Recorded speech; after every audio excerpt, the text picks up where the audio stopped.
When I got the notice taped to my front door, I thought it was a joke.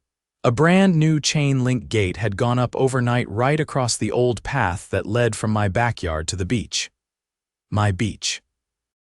I stood there, coffee in one hand, jaw halfway to the sand, staring at the padlock like it had personally insulted me.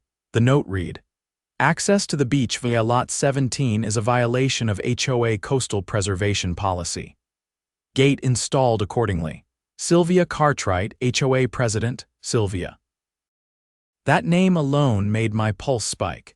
She was your classic middle-aged HOA tyrant, pale pink visor, clipboard surgically attached to her arm, and a voice that could slice drywall. I'd lived in Seabreeze Shores for 5 years, long enough to know she didn't give a damn about coastal preservation. What she cared about was control. If she couldn't walk her toy poodle past it, she wanted it gone. Thing is, Lot 17 wasn't part of the HOA. It was mine. Bought it fair and square with my house. The path had been used for decades by the original owner and grandfathered in via a private easement. It wasn't HOA land, but Sylvia never let facts get in the way of a power trip. I drove straight to the HOA office. Their headquarters was a converted guest house behind Sylvia's place, complete with fake marble columns and an American flag that hadn't been taken down since Memorial Day. I didn't even knock. I pushed open the door, and there she was, Sylvia Cartwright in all her pastel glory, tapping away at her iPad like she was managing the Pentagon. "You've got 2 minutes," I said. "Take the gate down." Sylvia didn't look up. "Mr. Stellan Rivers, your beach path is an eyesore and a liability. The HOA has full authority to restrict dangerous access points." "Except you don't," I said, walking up to her desk. "Lot 17 isn't HOA land, never has been." She finally looked up, eyes narrow. "We updated the community map last month. It's part of the common area now." I blinked. "You did what?" "We voted. It passed. Simple majority. You can't just vote to steal private property." She stood, brushing imaginary lint from her blouse. "Mr. Rivers, I suggest you review the CC and Articus, if you can read legalese, that is." I left before I did something I'd regret.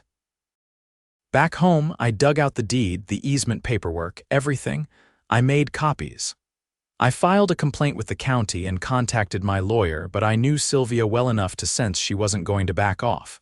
She believed she owned the whole damn neighborhood. The next morning, I found a citation on my windshield. "Unauthorized use of HOA property, fine, $500. Signed by Sylvia herself. That's when I decided I wasn't just going to fight back. I was going to end this, so I started digging.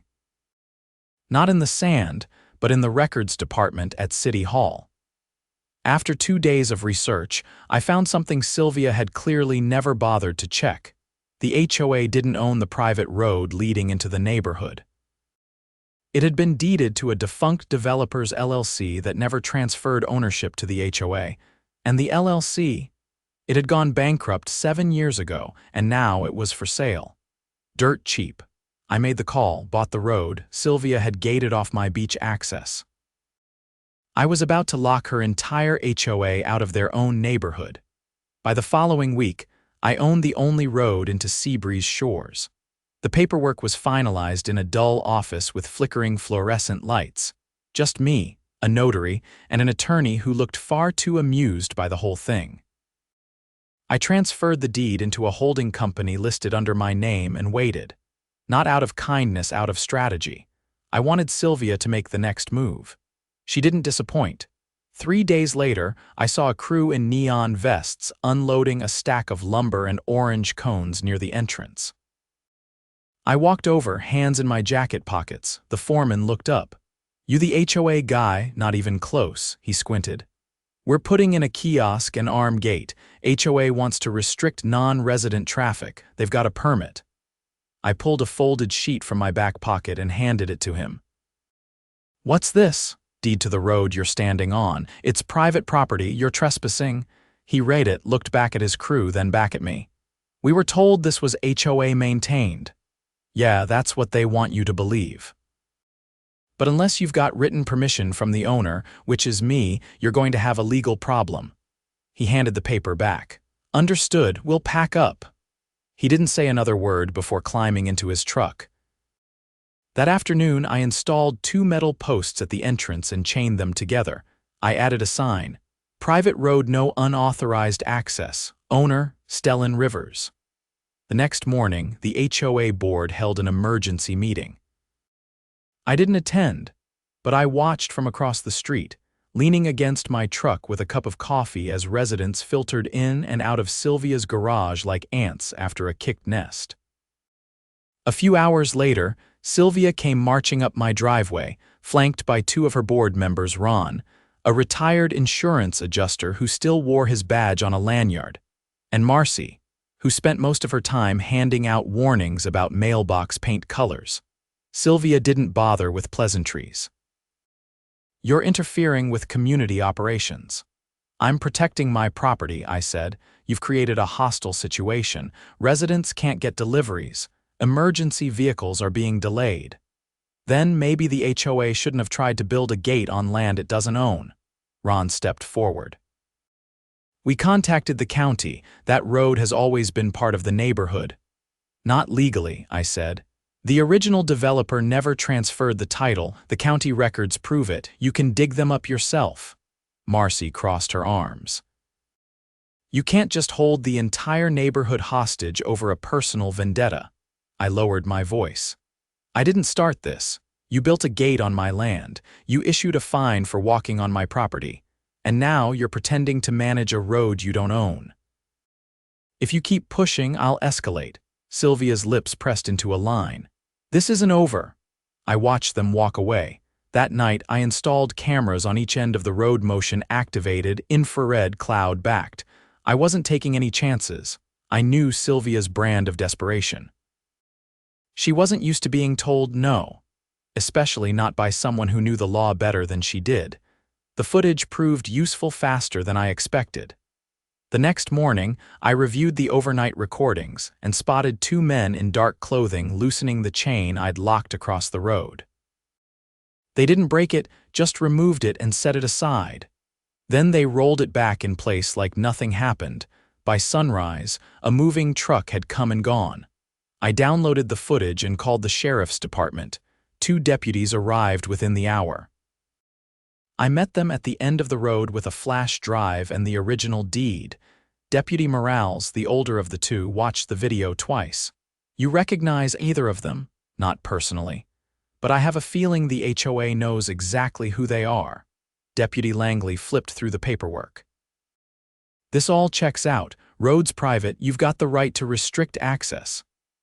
"So what happens now?" I asked. Morales looked up. "We'll open a case. Tampering with private property is a misdemeanor. If the HOA hired them, that's criminal conspiracy. We'll talk to the board." I nodded. "You might want to visit their president, Sylvia Cartwright. She's not exactly subtle." Langley took photos of the chain and the gate, then asked if I'd be willing to testify. I said yes without hesitation. That night, I got my first visitor. His name was Dennis. He lived 2 houses down and had mostly kept to himself since I moved in. He knocked around 9, holding a flashlight and a 6-pack of beer. "I heard what you did," he said. "With the road, news travels fast." He handed me a beer and leaned against the porch rail. "You know they tried to fine me for having a flagpole in my yard, said it was a visual obstruction. My son's in the Navy." I didn't say anything. I let the silence speak for itself. Dennis nodded slowly. "They've been running things like a little kingdom." "You're the first person that's pushed back." I cracked the beer. "I'm just getting started." By the end of the week, I wasn't alone. A retired contractor named Lyle offered to help reinforce the gate. A nurse named Tara handed me a folder of past HOA citations that didn't match county records. Even the mailman stopped to tell me that Sylvia had tried to make him reroute deliveries through a side entrance for aesthetics. I compiled everything. I wasn't just fighting for my property anymore, I was building a case. Then came the letter. Certified mail, envelope bearing the HOA seal. Inside was a cease and desist order claiming I was unlawfully obstructing a designated community access point. It threatened civil litigation and damages for loss of neighborhood functionality. I scanned it and sent it to my attorney, a woman named Janine who had a habit of taking HOA boards apart like expired VCRs. Her reply came within the hour. "This letter is garbage. They have no claim." In fact, they've opened themselves to a countersuit. I called her. "Janine," I said, "how far can we push this?" She didn't hesitate. "Far enough to make them wish they'd never touched your fence." That weekend, I held a neighborhood meeting not sanctioned by the HOA. Just a gathering in my backyard with folding chairs and lemonade. Over 30 families came, some curious, some furious, all tired of Sylvia. I laid it out clean. I own the road. I've got legal proof. The HOA has overstepped repeatedly, but this isn't just about me. It's about all of us. If you've been fined for things that aren't in the bylaws or pressured or threatened, I want it documented. People stepped forward, quiet at first, then in waves. One woman had been told she couldn't park in her own driveway because her car was too old. A single dad had been fined for letting his kid's skateboard ramp sit on the lawn for more than a day. A couple had received a written warning for hosting a barbecue without prior culinary disclosure. Whatever that meant, we collected affidavits. We pulled the original HOA bylaws. We compared them to the altered ones Sylvia had pushed through last year under the pretense of streamlining. Turns out, she'd forged 3 board member signatures to pass amendments that gave her unilateral authority over fines and property access. Janine drafted a formal complaint to the State Housing Commission and attached copies of every altered document, every false citation, and the footage of the property tampering. On Monday, the sheriff came back, this time with a warrant. They walked straight past the decorative fountains and into Sylvia's house. She was arrested for falsifying legal documents and criminal mischief. Ron and Marcy were issued citations and banned from holding any administrative positions pending investigation. The HOA board was suspended by the county pending reorganization, and I took the chain off the road. I paved it, added lighting, repainted the curbs, then I installed a new sign, community access restored. Respect private property, welcome home. The beach path stayed open. So did every driveway, every flagpole, every skateboard ramp, and Sylvia, she never came back. The county's suspension of the HOA board sent waves through Seabreeze shores, but the real aftershocks didn't hit until Sylvia's arraignment. Janine called me the morning after it happened. "They filed 3 felony charges," she said, her voice unusually grave. "Forgery, unlawful seizure of private property, and obstruction of municipal infrastructure."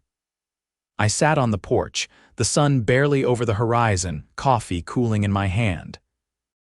Infrastructure?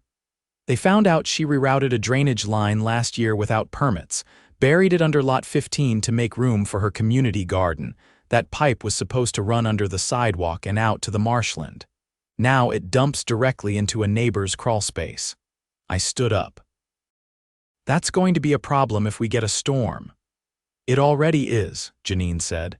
"The county's environmental office flagged it. They're sending an inspector this week." That same afternoon, an unmarked white van pulled up outside Sylvia's former headquarters. 2 men in shirts with county logos got out and started planting orange flags along the sidewalk.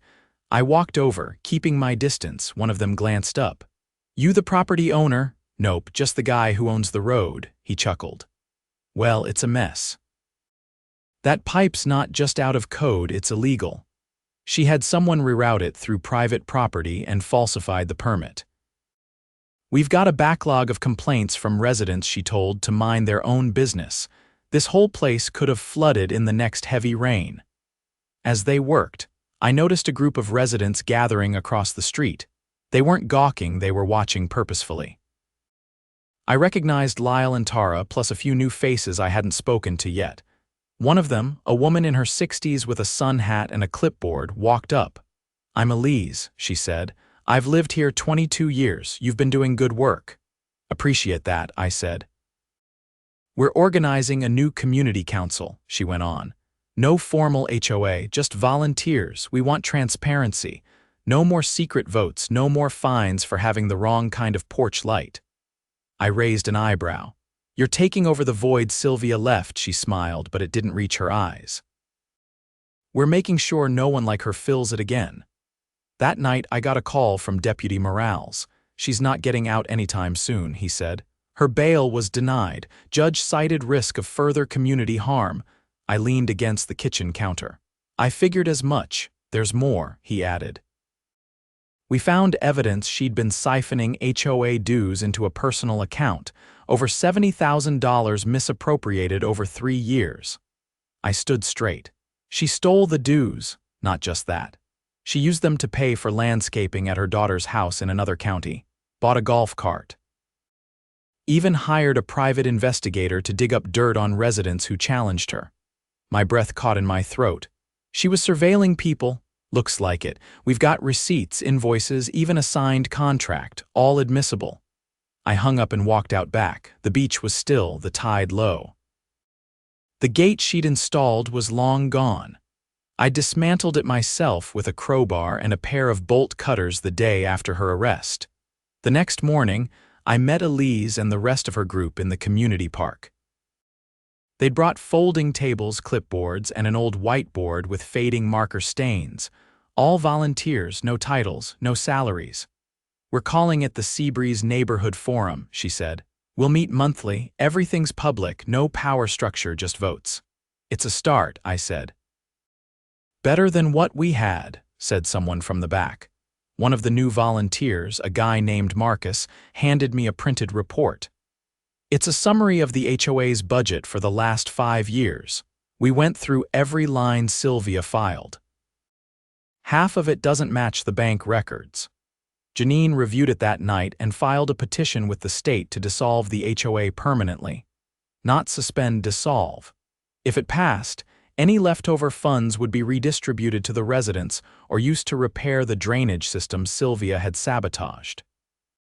The vote came 3 weeks later. Held in the community park, county officials oversaw it. No proxy ballots, no last-minute amendments, just a simple count. Keep the HOA or shut it down. Out of 212 eligible households, 197 voted to dissolve. The county clerk posted the results on a laminated notice board near the entrance. It was over. But not for me. 2 days later, I got a letter from a law firm I didn't recognize. It was from the family of the original developer, the one whose LLC had gone bankrupt years ago, leaving the road unclaimed. They'd seen the news coverage, read the court filings, and wanted to meet. We scheduled it at a local cafe.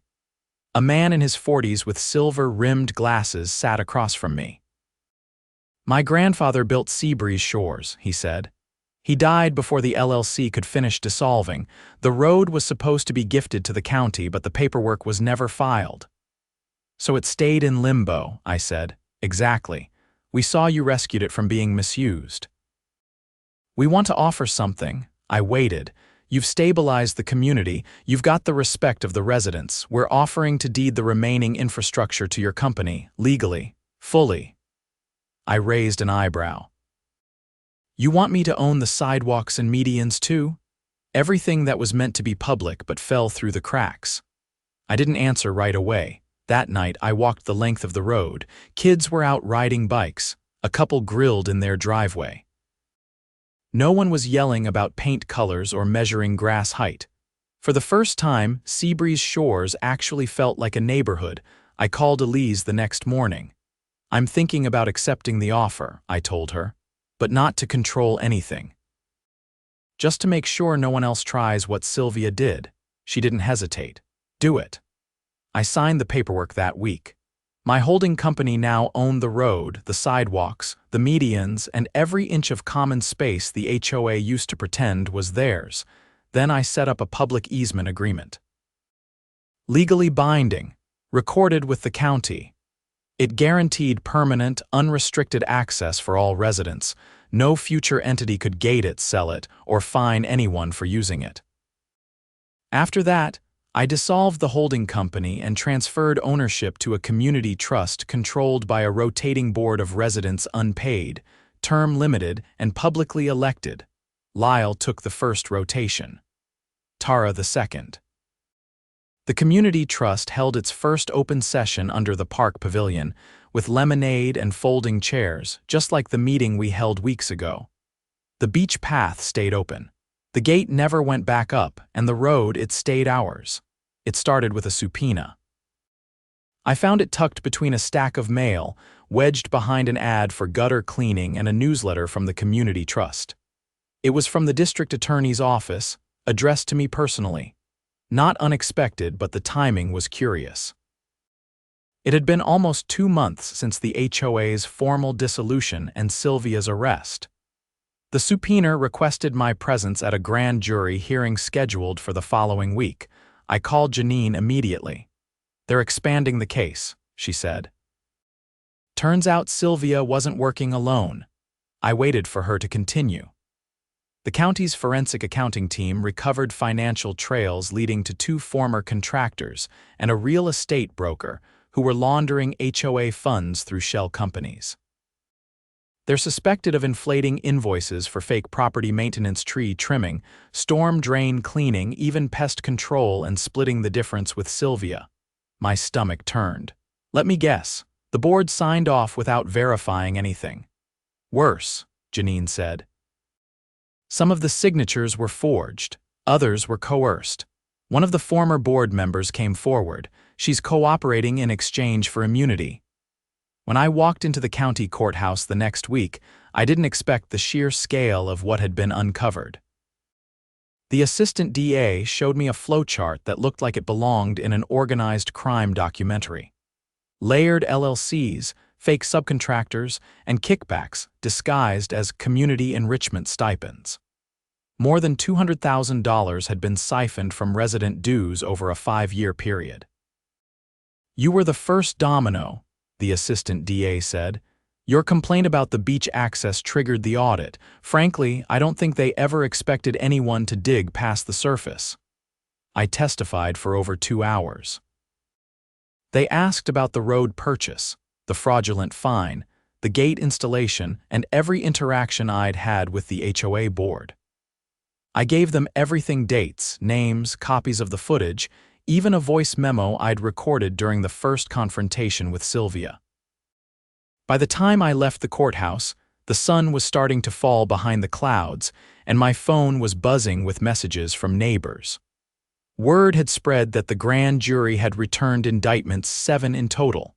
That weekend, I was invited to a gathering at Elise's. Not an official meeting, just a casual potluck. Her backyard overlooked the marshland, and she'd strung up solar lights along the fence. About 30 people showed, bringing folding chairs and homemade dishes. I brought a tray of roasted vegetables and a 6-pack of root beer. Marcus was already there, flipping through a folder of documents. "I've been digging into that real estate broker," he said as I joined him near the fire pit. He was trying to quietly buy up homes at reduced prices from residents who'd been fined into financial stress. Sylvia would flag their properties as non-compliant for made-up violations, then he'd swoop in with an offer before they could fight it. "That's predatory," I said. "It's criminal." The DA's office is adding real estate fraud to the charges. Elise joined us, holding a mason jar filled with something bright green and fizzy. "We've already contacted the affected homeowners," she said. "A few are joining a civil suit. They're going after restitution. And the trust is funding their legal fees," Marcus added. Unanimous vote. Later that night, as the fire turned to embers and conversations quieted to murmurs, I sat beside Tara on the back steps. "They thought no one would notice," she said. "That they could keep tightening the screws until people either left or fell in line.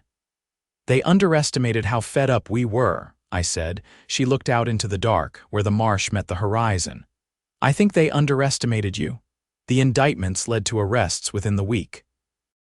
2 former contractors were picked up in another county, hiding out in a short-term rental under fake names. The broker tried to flee the state, but was intercepted at the airport. The news hit every local outlet, And for the first time, Seabreeze Shores wasn't just a neighborhood, it was the symbol of a community that fought back and won. I thought that would be the end of it. Then the county commissioner called. She asked to meet at the community park, no entourage, no cameras, just the two of us. When I arrived, she was sitting at the picnic table nearest the trailhead, a file folder beside her. "I wanted to thank you in person," she said. "Your actions exposed a network that's affected more than just your neighborhood. We're auditing 5 other HOAs based on leads connected to this case." I nodded, unsure where she was going. She opened the folder. "We'd like to formally designate the beach path as a protected community easement. County maintained. That way no future group HOA or otherwise can obstruct it without legal consequences." "And the land stays private?" I asked. "Yes, but access is guaranteed. It's a rare arrangement, but given the circumstances, we're making an exception." I took the paperwork home that night. Reviewed every clause. I had Janine look it over too. It was airtight. I signed it the next morning. The path would stay open. Forever. In the months that followed, Seabreeze Shores changed in ways that felt subtle but seismic. The community trust replaced HOA bureaucracy with public service. Volunteer committees handled landscaping, storm prep, and seasonal events. No one got fined for a garden gnome or a mismatched porch chair. The road underwent repaving, funded partly through a county grant and partly by donations. Children rode scooters without dodging potholes. Elderly residents walked without tripping over cracked concrete, and the beach it became the heart of the neighborhood again. We held our first summer bonfire in July, no permits, no warnings. Just a fire ring dug into the sand, marshmallows on sticks, and an old Bluetooth speaker playing a mix of classics and local favorites. Dennis stood up after the sun dipped below the tide line. He raised a can of ginger ale and looked around at the crowd. "To the guy who bought the road," he said. Everyone laughed, raised their drinks, and echoed the sentiment. "To the guy who bought the road." I didn't say anything, just nodded and took it in. Later, as I walked back along the path, feet sinking into cooled sand, I passed the spot where the gate had once stood. Nothing remained. Not even the post holes. Just dune grass and the whisper of waves. The community didn't just recover, it evolved. People who had once kept to themselves now shared tools, organized cleanups, and held impromptu porch concerts. We had no president, no bylaws, no fines, just a common understanding. Respect the space, respect each other, speak up when something's wrong. The grand jury indictments eventually led to convictions. Sylvia was sentenced to 4 years with another 6 on probation. The others received varying sentences depending on their involvement. Restitution was ordered across the board. Some residents who had been forced out returned, having repurchased their homes with the help of community fundraising. One evening, Elise handed me a wooden plaque at a trust meeting. It wasn't official, and it wasn't fancy. Just hand-carved letters and a simple message. Guardians of the Shoreline, Stellan Rivers, 2024. I didn't hang it. I placed it on the bench near the trailhead under the old pine tree. Let it be a reminder not of what I did, but of what we refused to let happen again. And for the first time in years, Seabreeze Shores lived up to its name. No fences, no fear, just the sound of waves, the scent of salt in the air, and the quiet satisfaction of a community that had reclaimed itself one step, one document, one locked gate at a time.